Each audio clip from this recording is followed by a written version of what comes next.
prime minister has two options, in my view. I cannot advise him. I cannot pretend I have the capacity to advise him. He either retires in dignity or he goes for the presidency. Because there's no way you can ask for the presidency for 5 times and then you demean yourself, you want to become a prime minister. No. I think that will be very, it will be very, very demeaning. But again, finally, yes. I want to ask my brother, President William Ruto.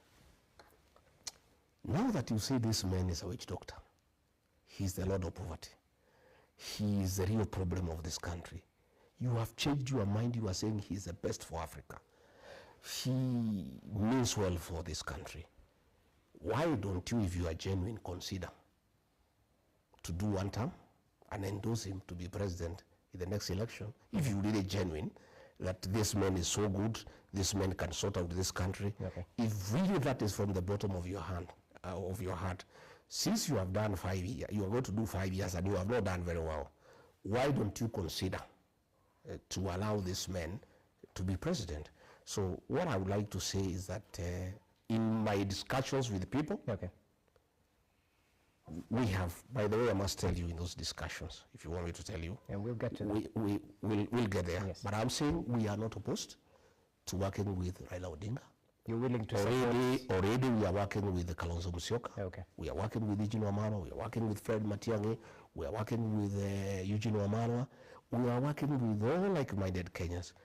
If Raila Odinga does not make a decision to destroy his legacy and support President William Ruto and decides to join the rest of Kenyans in trying to liberate our country and get it back in the right footing, and calls upon us for a discussion on the possibility of working together in whatever formation. You're open to that? We are open to that discussion. Okay.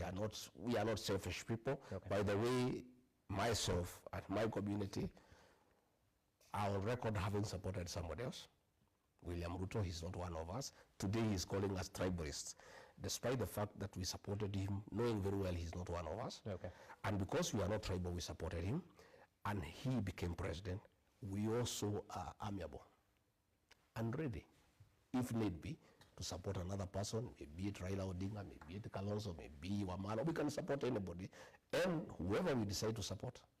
And take it from me today, and you'll ask me 2 years from now, whoever we decide to support, we have 2 options. We can have our own candidate from the mountain, and we are good. If we decide for whatever reason that it's better to support somebody else, whoever we decide to support, that will be the next president of the Republic of Kenya. Okay, time will tell. You said you're open to working with like-minded individuals. Yes. Yeah. Have you had a meeting with former President Uhuru Kenyatta? Did you bury the hatchet? Because there's some who still point fingers at you, blaming you for the push and pull after the current Kenya Kwanza administration came to office, that perhaps the raid at his farm might have been orchestrated by Rigathi Gachagua. Have you had a meeting with the former head of state ever since you were impeached? You know, Uhuru Kenyatta is my elder brother. I was his PA, and he's our leader as a community. Okay.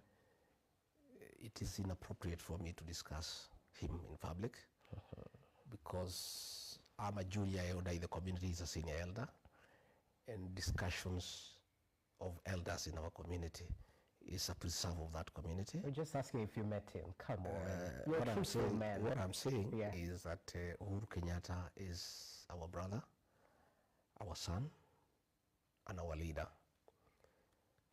And he's retired, and we respect his status and his retirement. But when we need advice from him as a community, it's always available. So let me rephrase the question.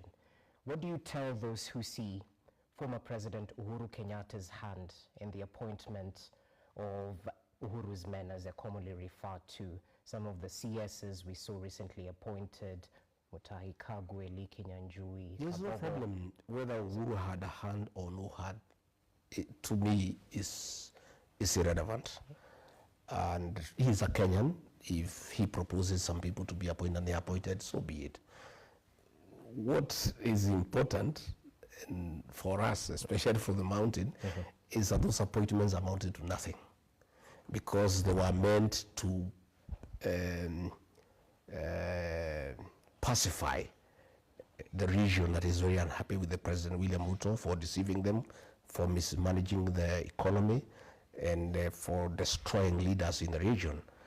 And immediately they were appointed, there was a saying among our people that even if you revive Mwai, Kibaki, Kenyatta, and Dedan Kimathi, nothing would change.